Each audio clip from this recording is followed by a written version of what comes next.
Okay, hi, my name is Diana, and this is my half of the Civil Rights Tribute Tour. Marcos will be doing the other half in a separate video. And the first thing I'd like to address is that Marcos and I are focusing on the anti-Latinx discrimination.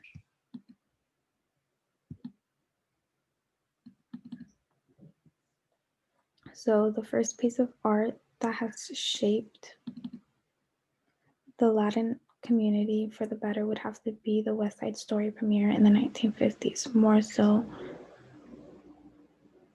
1958. This was right when Puerto Ricans were moving in to New York City, and although this film was very stereotypical, it was in fact chronicling the racial tensions of the 40s and 50s, and they did give the Latinos a way to get involved with Broadway, although they were played by Americans.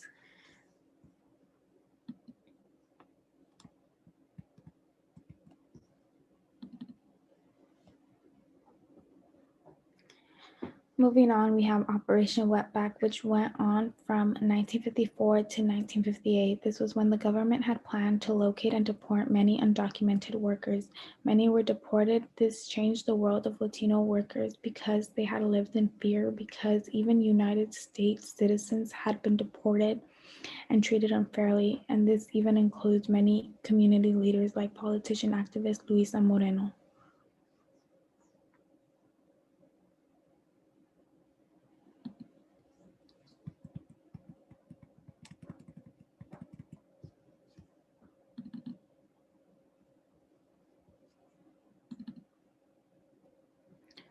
So another huge milestone that has shaped the Latino community would have to be the East LA walkout on March 6, 1968. This was when many students decided enough was enough and decided that they would have a peaceful protest, which sooner or later escalated.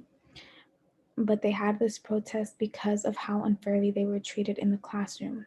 Before this happened, students were being hit routinely for speaking their native language, which was Spanish. This also gave them a lot of recognition throughout the world.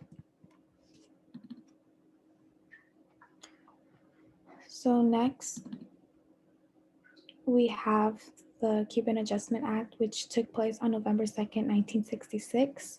This act allowed Cubans who lived in America for a year or longer to become permanent residents. This was major and was very huge because no other immigrant group was ever offered such a privilege, and they still have it.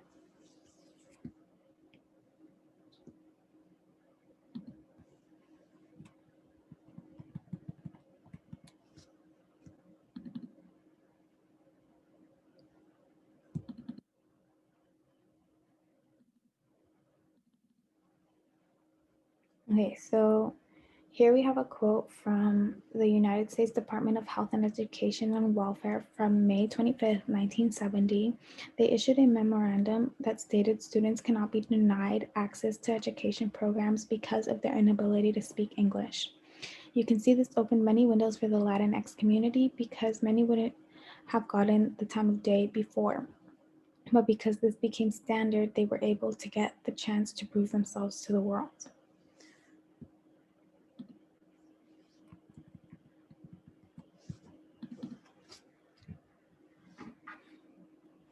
So taking a look at this picture, we can see it was very important, obviously, because President Reagan's there. Okay, so it was important because there was never a Latino in the presidential cabinet, but that wasn't until President Reagan appointed Dr. Lauro Cavazos Secretary of Education in 1988. Dr. Lauro broke the barrier that Latinos couldn't make it to the presidential cabinet. Let me see them shaking hands. Okay.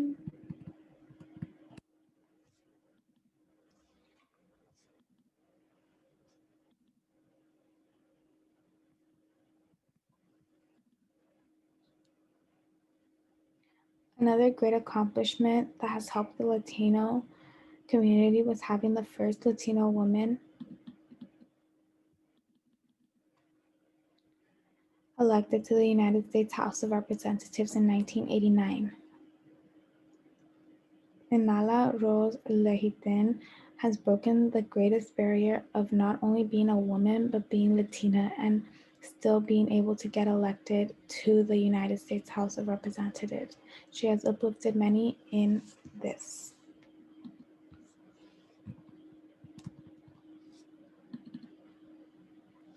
So in the 1990s, the human rights were abused by INS, which is now called ICE agents, and private citizens who were fighting migrants, not even immigrants, in the San Diego-Tijuana border.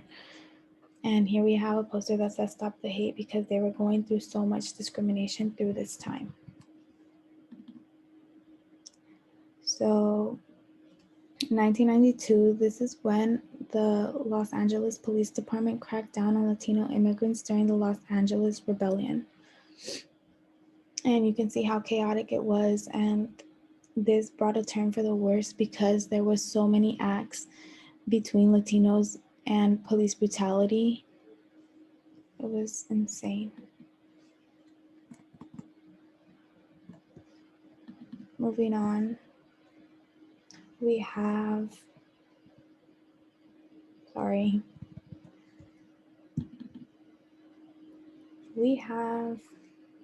the 2000s. The 2000s was such a crucial time to be any other race but white. 9/11 in particular was such a hard time for everyone, but Latinos across the world had to live with hate crimes, harassment, and even more police profiling. After 9/11, the stigma of migrant groups grew along with the idea of building the wall between the US and Mexico. This idea led to so much biasness and discrimination in the world. So sad.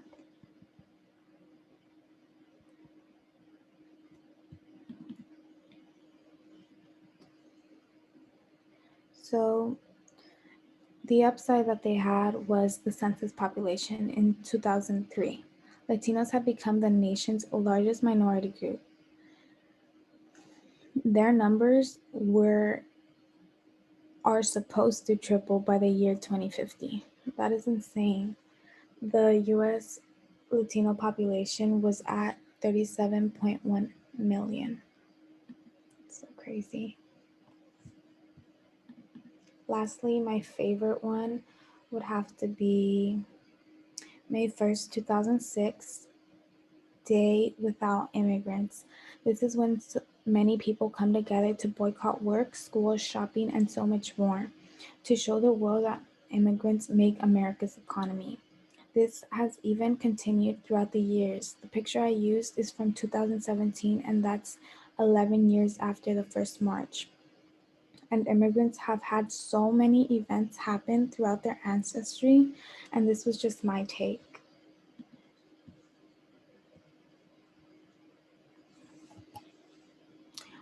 Now Marcos can go ahead and take it away with his video.